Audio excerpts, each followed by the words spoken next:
봉도가였던 갈라디아 6장 1절에서 6절의 말씀을 가지고 2절에 나옵니다. 그리스도의 법을 성취하라, 이런 제목으로 하나님의 말씀을 나누도록 하겠습니다. 오늘부터 이제 갈라디아 마지막 장 6장으로 들어갑니다. 지난 시간에 마무리했던 갈라디아 5장은 사실 갈라디아서의 결론 부분에 해당하는 부분이었습니다. 바울은 갈라디아서를 시작하면서 다른 복음은 없다. 우리나 혹은 하늘에서 내려온 천사라 할지라도 다른 복음을 증거한다면 저주를 받을지어다. 이렇게 아주 강한 어조로 이 갈라디아서를 시작했습니다. 그래서 갈라디아서는 단순한 복음을 말하는 성경이 아닙니다. 이 세상에는 수많은 바울의 논리대로라면 저주받을 다른 복음들이 얼마나 많이 존재하고 선포되는지 모릅니다. 그러면 갈라디아서에서 말하는 복음은 과연 어떤 복음일까요? 내가 다 이루었다. 완전 복음입니다. 다른 복음은 없나니 절대 복음을 말하는 것입니다. 오직 내 안에 그리스도께서 사시는 것이라, 오직 복음을 말하는 것이 갈라디아에서 말하는 복음인 겁니다. 이 복음 말고 다른 것을 말하면 이것은 전부 다른 복음이며, 바울은 이 정도까지 얘기합니다. 약하고 천박한 초동학문이요, 사실은 다 종로로 타는 것이라고 바울은 이 갈라디아서를 통해서 그렇게 언급을 했습니다. 하지만 오늘 바울이 강조하는 완전 복음, 절대 복음, 오직 복음을 우리가 정말로 깨닫고 붙잡는다면 지옥과 저주와 그리고 사단에서 완전히 해방받고 자유함이 임한다는 거예요. 이스라엘 백성들이 430년 동안 애굽과 바로의 노예가 되어져서 저주 가운데 있었을 때에 어떤 방법과 수단과 노력으로도 해결이 안 되었습니다. 절대 절망 가운데 있던 이 이스라엘과 모세에게 하나님은 나타나셔서 도저히 인간의 상식적으로 합리적으로 이해되지 않는 말씀을 주시는 겁니다. 출애굽기 3장 18절에 그들이 내 말을 들으니 너는 그들의 장로들과 함께 애굽 왕에게 이르기를 히브리 사람의 하나님 여호와께서 우리에게 임하셨는즉 우리가 우리 하나님 여호와께 희생의 피 제사를 드리려 하오니 사흘길쯤 광야로 가도록 허락하소서 하라. 이것이 절대 절망 속에 있던 이스라엘에게 준 하나님의 절대 복음이었던 겁니다.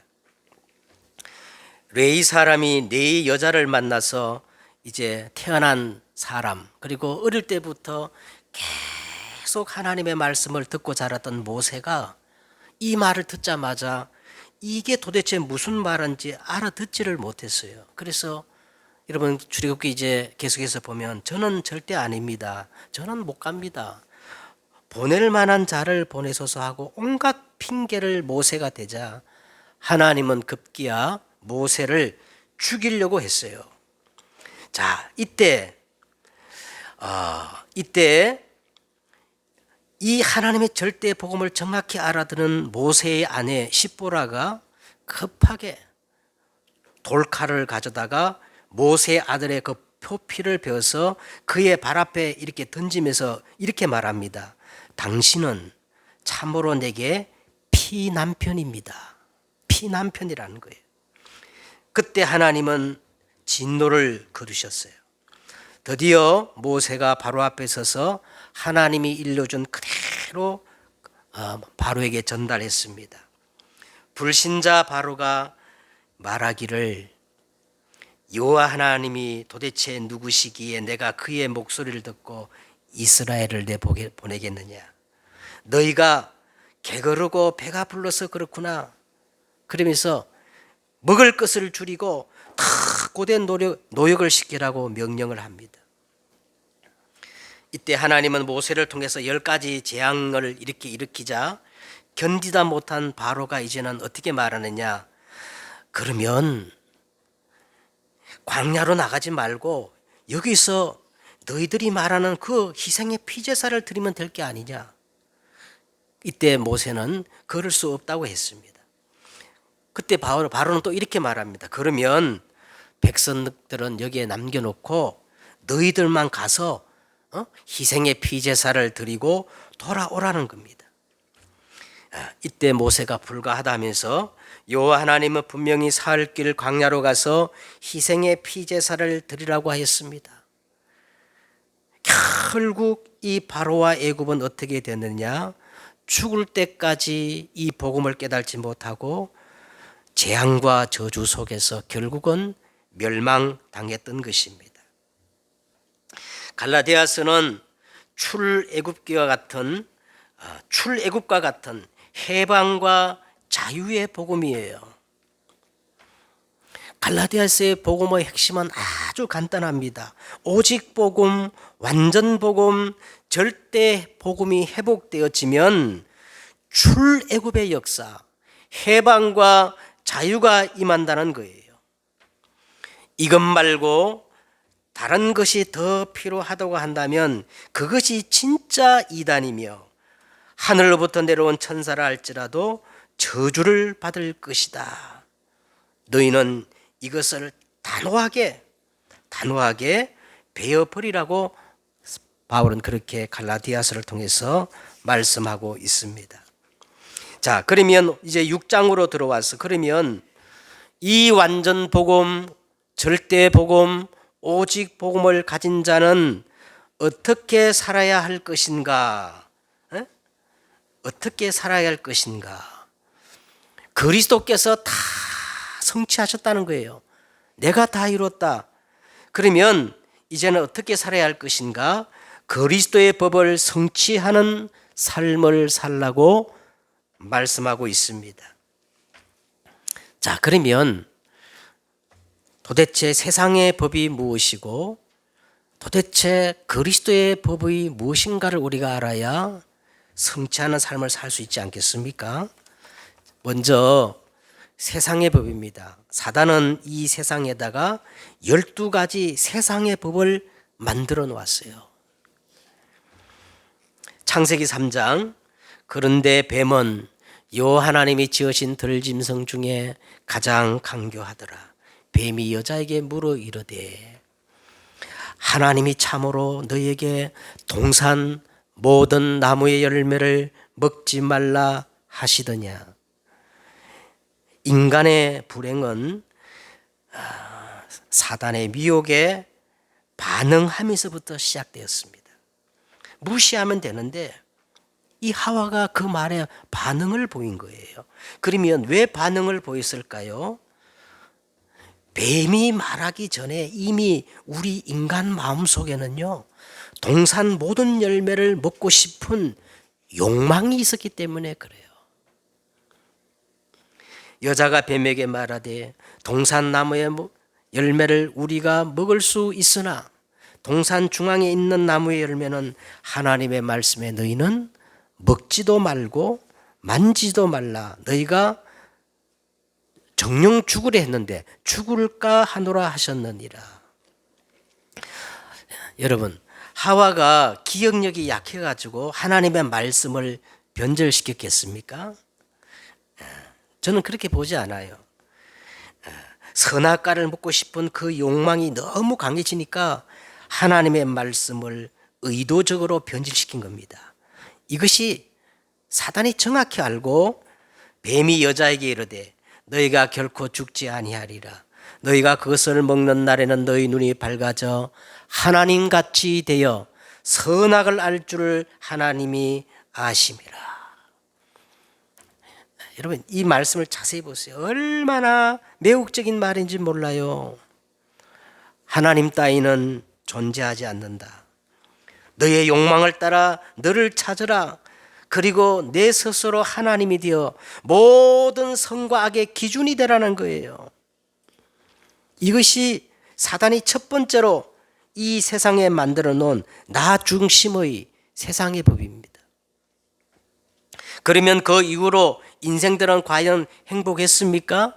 창세기 6장에 보세요. 여호와께서 이르시되 나의 영혼이 사람과 함께하지 아니하리니 이는 그들이 육체가 됨이라. 그러나 그들의 날은 120년이 되리라.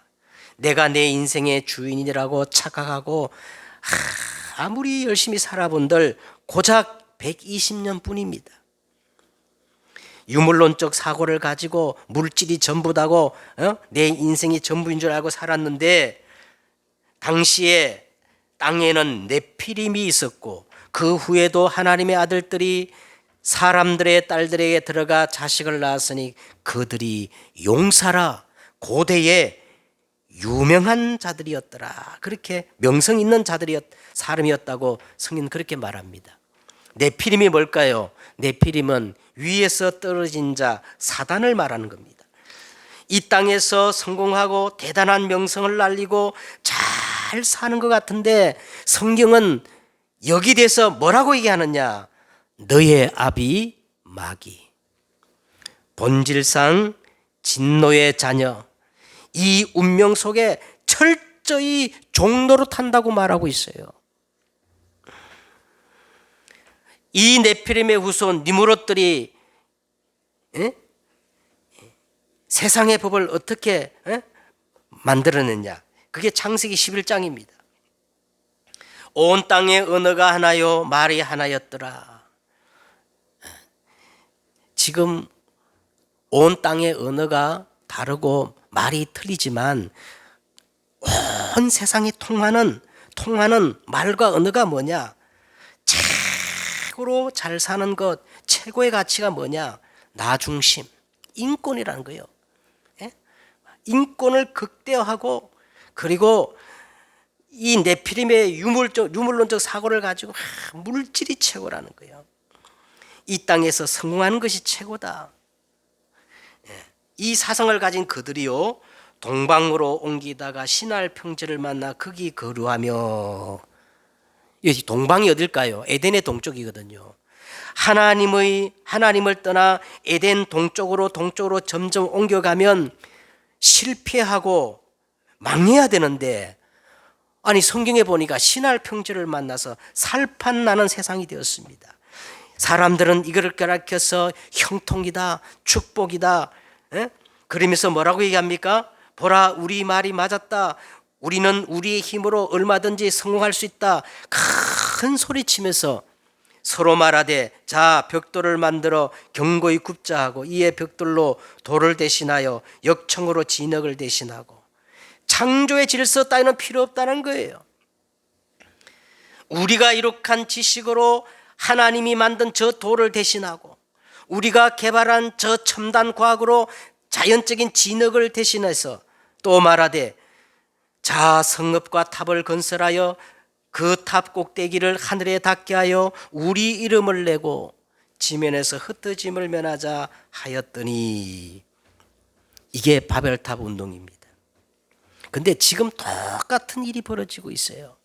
프리메이슨, UAG, 그리고 종교단체, 이런 3단체가 공공연히 제1 바벨탑 운동은 실패했지만 우리가 일으키는 제2 바벨탑 운동은 성공할 것이라고 지금 온 세계를 혼란스럽게 만들고 있습니다.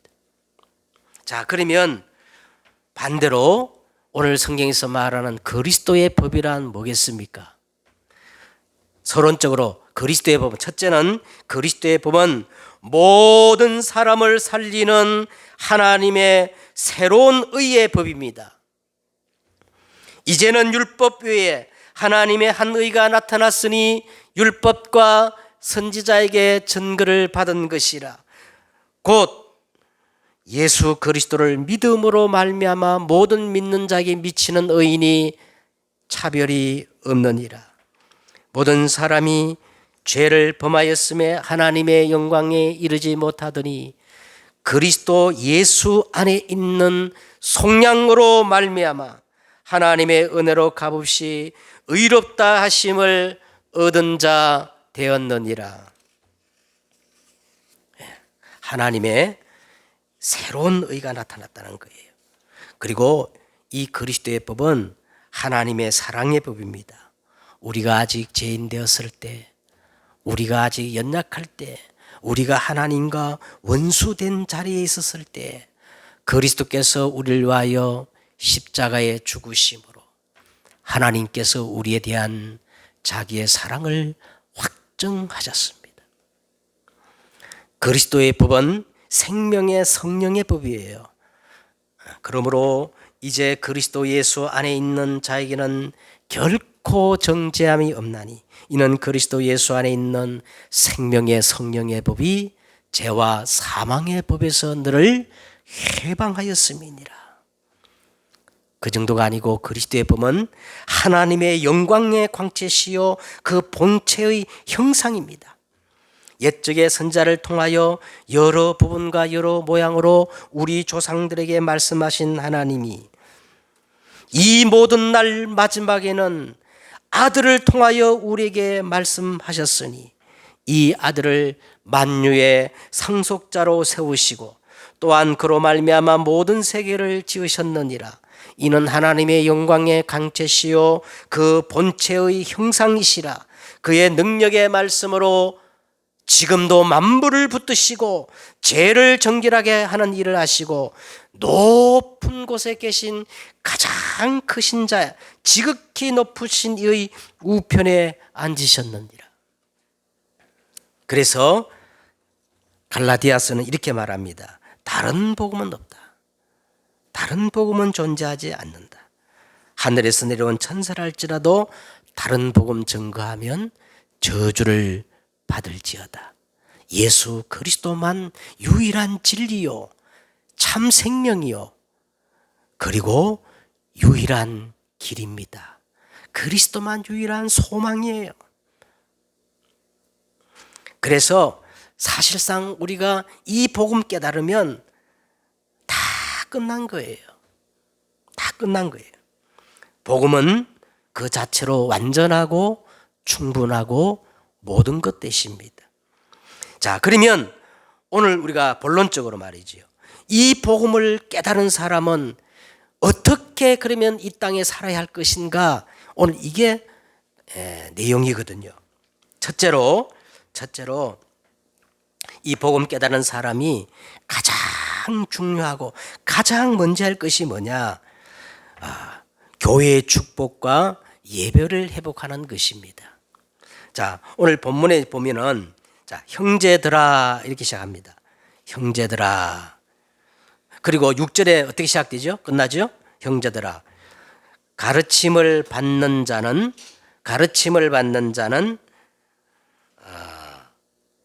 말씀을 가르치는 자와 모든 좋은 것을 함께 지라.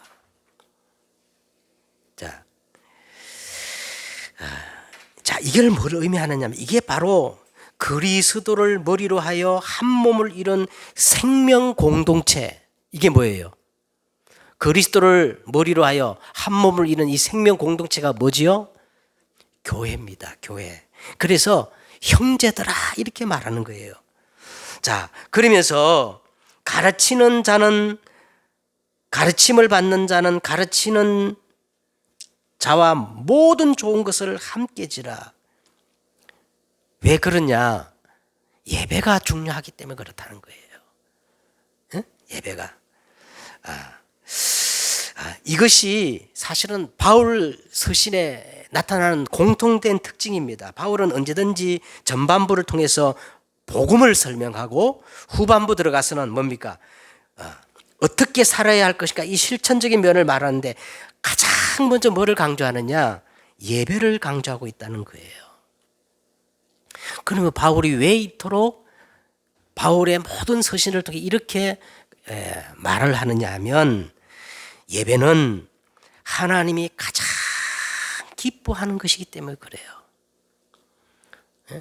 아버지께서는 이렇게 자기에게 예배하는 자를 찾으시느니라. 하나님은 지금도 예배하는 자를 찾으시는 거예요. 왜 예배가 그토록 중요합니까? 여러분, 예배하는 것이 사실은 참 믿음입니다.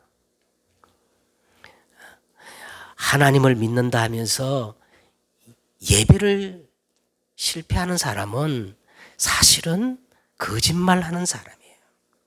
예배하는 것이 참 믿음이에요. 왜냐? 예배는 인간 창조의 목적이요, 이 예배를 통해서 우리는 근본을 회복할 수 있기 때문에 그래요. 왜 예배가 중요하냐? 여러분, 예배보다 앞서가고 예배보다 중요한 것은 전부 우상입니다. 전부 우상이에요. 하나님은 우리 인간을 만들 때 이 예배를 통해서 모든 은혜와 답과 모든 것들을 다 공급받도록 그렇게 만드셨어요. 그래서 우리 새생명교회 언약 기도문에 보면 이런 내용이 있습니다. 하나님, 내 인생의 가장 우선순위가 예배가 되게 하시고 예배보다 앞서가는 내 모든 우상을 내려놓고 보좌에 계신 성삼위 하나님을 신령과 진정으로 예배할 수 있는 참 예배를 회복하게 해달라고.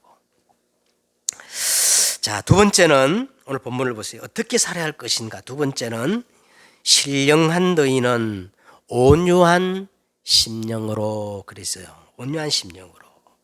자, 사람이 무슨 범죄한 일이 드러나거든, 이 말은 교회 공동체 안에서 문제가 드러나거든 문제 앞에 우리는 어떻게 대처를 해야 할까요? 교회는 사실 두 가지예요. 그리스도를 주로 고백하는 지상의 모든 교회를 우리는 파라처치라 하고, 또 우리 새생명교회 같은 이 교회를 지교회, 로컬 처치라고 합니다.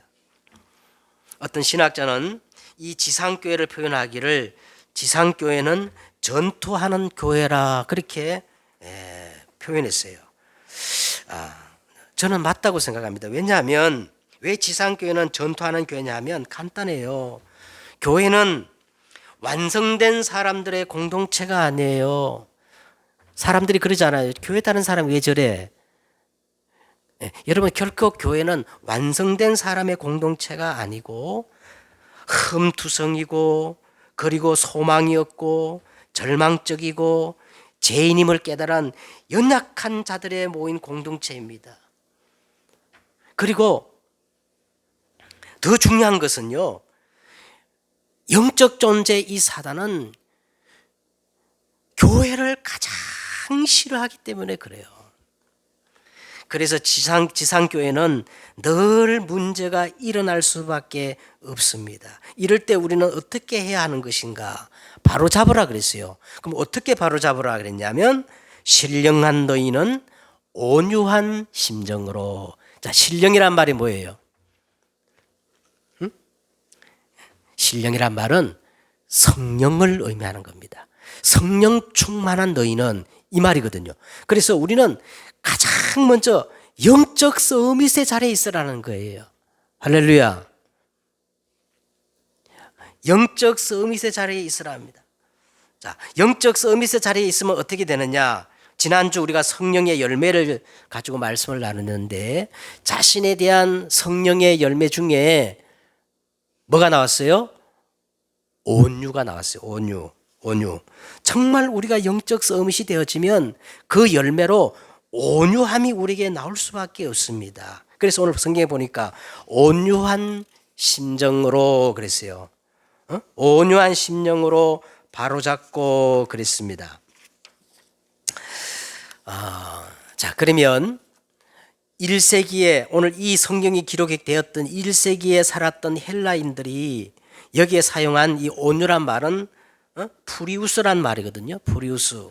이 온유라는 개념은 어떤 용례로 사용되는지 이해해야 오늘 우리가 성경의 본문을 정확히 이해할 수가 있습니다. 온유로 할 때는 우리 한국 사람들은요, 잘못된 어떤 선입감, 이미지가 있어요. 나약하고 뭐 줏대 없고 그저 떠밀려 다니면서 주도권이 없는 소극적인 사람을 가리켜서 아유 저 사람 온유하다. 에? 자, 그런 경향들이 있습니다. 그런데 오늘 이 갈라디아서가 쓰여질 때 그 당시 헬라인들의 개념 속에는 그게 온유가 아니에요. 자, 그래서 오늘은 이 온유의 개념을 설명해 세 가지를 제가 설명하겠습니다. 첫째, 온유라는 것은 잘 길들여진 상태를 가리켜서 프라우스, 프리우스 이렇게 말하는 겁니다. 프리우스. 야생마가 있어요. 길길이 날뛰는 그 야생마를 조련사가 잘 길들여 가지고 고분고분한 상태. 그걸 볼 때 프리우스. 그때 썼던 말이 온유란 말입니다. 그래서 잘 훈련된 절제된 덕목을 가르쳐 쓰는 말이 오늘 온유란 말입니다. 신령한 너희는 온유한 심령으로, 이 말은 성령으로 잘 길들여진 그 상태를 말하는 거예요. 두 번째, 온유란 말이 어떤 말이냐 하면 말씀을 확실하게 붙잡은 상태를 얘기하는 겁니다. 자, 어떤 사람이 코로나에 걸려가지고 막 온몸에 막 열이 납니다. 의사가 처방한 약을 먹고 푹 잤더니 아침에 일어났더니 몸이 개운하고 열이 싹 내려갔어요. 응? 그래서 속된 말로 약을 처방했는데 약발이 잘 받는 상태를 뭐라 그래요? 프리우스. 이때 온유란 말을 썼단 말이에요. 다시 말하면 완전히 말씀의 지배를 받는 상태를 뭐라 그래요? 프리우스, 온유라는 겁니다. 자, 그리고 한 가지 것은 이 온유라는 것은 결코 약한 자의 덕목이 아니에요. 성경을 보면 이 온유란 말은 강한 자에게서 나오는 여유, 덕목을 가리켜서 프리우스라고 그랬어요. 자, 모세를 가리켜서, 구약의 모세를 가리켜서 이 사람 모세는 온유함이 지면의 모든 사람보다 더하더라 했어요. 또 우리 성경 마태복음 5장 5절에 보니까 온유한 자는 복이 있나니 그들이 땅을 기업으로 받을 것이미요 그랬어요. 예수님이 자신을 가리켜 이렇게 말합니다. 수고하고 무거운 짐진 자들아 다 내게로 오라. 나는 마음이 어떻게 해요? 나는 마음이 온유하고 겸손하니 내게로 와서 나의 멍에를 베고 내게 배우라. 자, 이게 뭐를 의미하느냐 하면 온유한 이 말은 강한 자만이 펼쳐낼 수 있는 덕목이라는 겁니다. 나약한 자의 덕목이 아니에요. 그래서 이제 이런 것을 뭐라 그러냐면 우리 외유, 내강이라는 말을 쓰잖아요. 예? 외유, 내강. 외적으로는 유약하고 부드럽지만 사실은 속으로는 뭡니까? 아주 강한 사람. 이게 바로 온유의 덕목인 겁니다. 오늘 성경 이걸 얘기하고 있어요. 신령한 너희는 온유한 심령으로 저 잘못된 것들을 바로잡아라.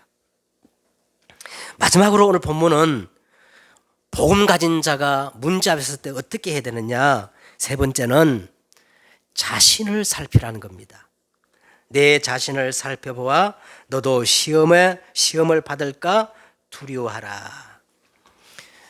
여러분, 모든 문제는 자신의 문제예요. 모든 문제는 너 때문이 아니고 누구 때문이 아니고 사실은 내 문제입니다. 그런데 사단은 이걸 완전히 바꿔놨어요.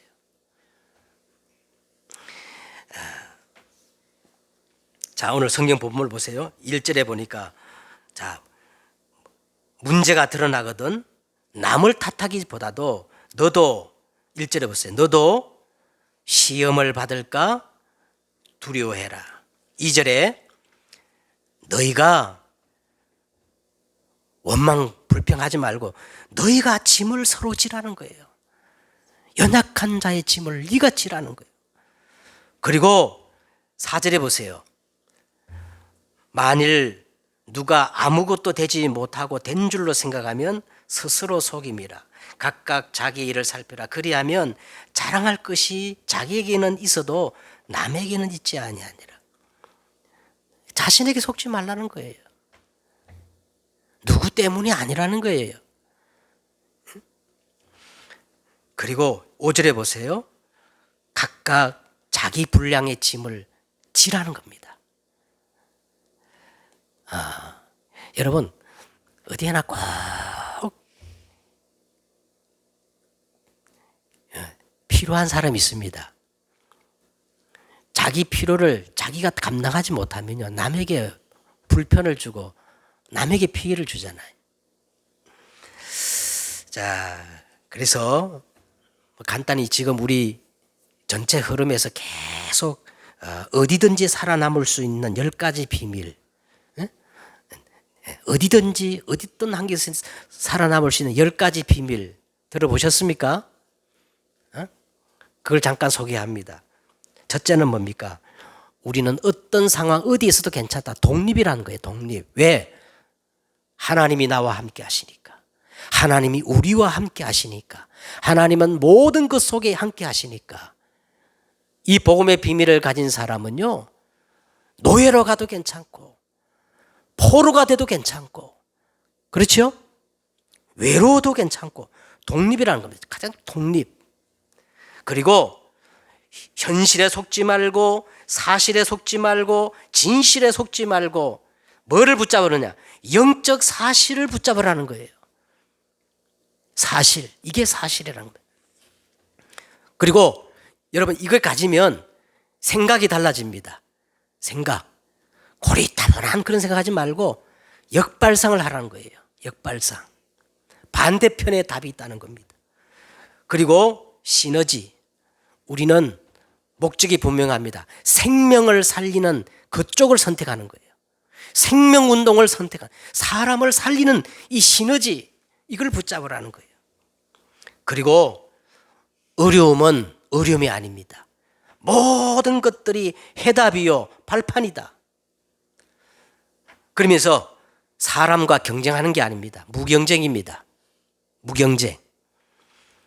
그러면서 우리는 하나님의 시간표, 재창조의 시간표에 도전하는 거예요. 그러기 위해서 우리는 뭔가 영적 서밋. 그리고 남들이 가지 않는 길을 가는 거예요. 노바디. 가장 중요한 것, 이거 붙잡으면 끝나는 거예요. 절대. 이 절대는 하나님께로부터 오는 거죠. 이 절대를 붙잡은 사람은 누구도 막지 못해요. 천천만만이 일어나도 안 돼요. 그야말로 플랫폼이 되는 겁니다. 자, 결론을 맺겠습니다. 오늘 결론은 그리스도의 법을 성취하라 그랬어요. 그리스도의 법을 성취하라. 그리스도의 법을 성취하는 것이 도대체 뭘까? 이 법이란 말을 여러분 특별히 이 갈라디아서를 보면 법이란 말들이 얼마나 많이 나오는지 몰라. 갈라디아 첫 장부터 지금까지 계속 법 얘기가 나와요. 율법이라는 단어가 계속 연속적으로 나왔어요. 자, 그런데 오늘 그 법이 아니고 그리스도의 법을 성취하라는 거예요. 그리스도는 모든 믿는 자에게 의를 위하여 모든 율법의 마침이 되시니라. 내가 다 이루었다. 골로새서 보니까 우리를 거스리고 불리하게 하는 법조문으로 쓴 정서를 그리스도께서 지우시고 제하여 버리사 십자가에 못 박으시고 법을 이용하는 저 통치자와 권세자들을 무력화하여 드러내어 구경거리로 삼으시고 십자가로 그들을 이기셨느니라. 그러면서 오늘 뭐래? 그리스도의 법을 성취하라는 겁니다. 여러분, 그리스도의 법을 성취하라는 것은 어떤 물량적인 개념으로 이해해서는 안 되는 거예요. 어떤 업적을 쌓아가지고 내가 결과를 만들어내는 것도 아닙니다. 그러면 그리스도의 법을 성취하란 말은 그리스도가 이미 다 끝내시고 이루었기 때문에 매일매일 그것을 내가 확인하고 그것을 누리는 것입니다. 엔조이. 그리스도의 법을 성취하란 말은 뭐 하는 거예요? 누리는 거예요. 누리는 거.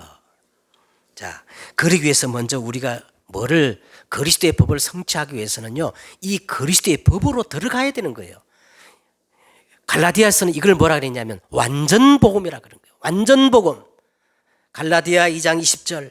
내가 그리스도와 함께 십자가에 못 박혔나니 그런즉 이제는 내가 산 것 아니요 오직 내 안에 그리스도께서 사신 것이라.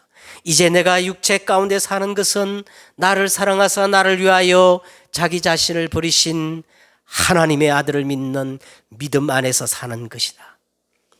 그리스도 예수의 사람들은 그 육체와 함께 정과 욕심을 십자가에 어떻게 해요?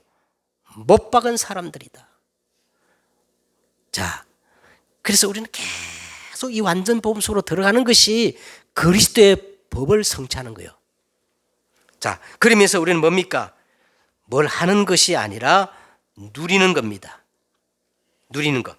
로마서 5장 1절에 보니까 그러므로 우리가 믿음으로 의롭다 하심을 받았은즉 우리 주 예수 그리스도로 말미암아 하나님과 화평을 어떻게 해요? 누리자. 누림입니다. 누리는 거예요. 어떻게 누리느냐? 항상 기뻐해라. 쉬지 말고 기도해라. 범사에 감사하라. 이는 그리스도 예수 안에서 너희를 향하신 하나님의 뭐예요? 뜻이니라. 이게 그리스도의 법을 성취하는 거예요. 그 다음에 세 번째는요, 그리스도께서 성취하신 이 그리스도의 삼중직, 이게 나의 정체성입니다. 베드로전서 2장 9절에 보니까 그러나 너희는 택하신 족속이요 왕같은 제사장들이요 거룩한 나라요 그의 소유된 백성이니 이는 너희를 어두운 데서 불러내어 그의 기이한 빛에 들어가게 하신 자의 아름다운 덕을 선포하게 하려 하심이니라. 우리는 왕은 아니지만 영적 문제를 해결하고 치유할 수 있는 왕 같은 직분을 가진 자예요. 할렐루야. 우리는 제사장이 아니지만 재앙을 막을 수 있는 제사장 같은 그런 직분을 가진 사람들입니다. 우리는 선지자가 아니지만은 어둠 속에 빛을 발하는 선지자 같은 직분을 가진 자예요. 그래서 왕, 선지자, 제사장 이 직분을 한꺼번에 표현하기를 성경은 그리스도의 대사입니다. 대사. 그리스도의 삼중직의 직분을 감당할 수 있는 그리스도의 대사이십니다. 한 주간 이 메시지 꼭 붙잡으세요. 이제 내가 어떻게 살 것인가? 그리스도께서 완성하신 그리스도의 법을 성취하는 것이다. 아멘. 한 주간 승리하는 여러분 되시기를 주 예수 그리스도의 이름으로 축원드립니다.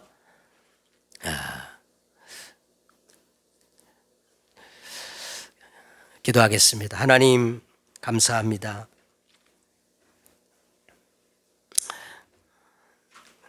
복음 가진 내가 어떻게 살아야 할 것인가? 내가 다 이루었다. 그리스도께서 십자가에 완성하신 이 그리스도의 법을 이제는 성취하는 삶이 될 수 있도록 주님 우리를 인도해 주시고 역사해 주옵소서. 주 예수 그리스도의 이름으로 기도드렸사옵나이다. 아멘.